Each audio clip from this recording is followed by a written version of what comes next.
Cette charte, en fait, c'est un énorme signal à la profession pour promouvoir l'égalité homme-femme et essayer de rendre la profession plus attractive. Les femmes sont très nombreuses au départ lorsqu'elles sortent de leurs études pour se lancer dans ce métier d'expertise comptable, mais nous sommes aperçus qu'elles avaient des difficultés personnelles ou des difficultés pour s'affirmer d'un point de vue professionnel dans un milieu qui est encore un milieu essentiellement masculin.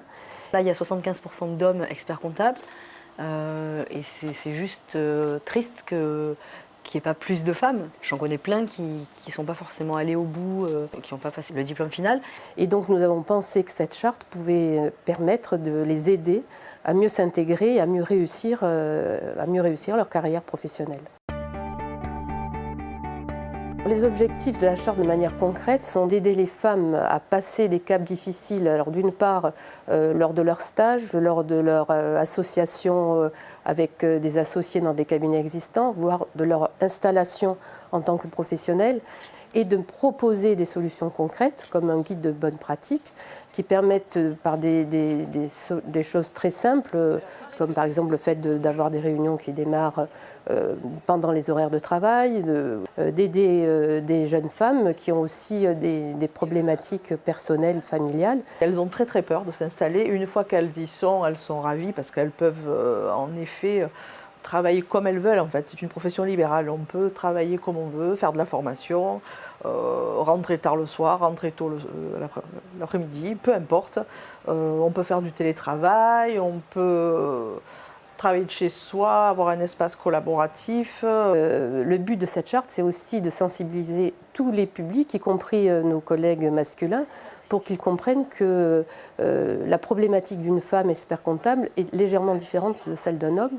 Et il faut aussi leur montrer que quelquefois la vie n'est pas aussi simple pour les femmes que pour les hommes.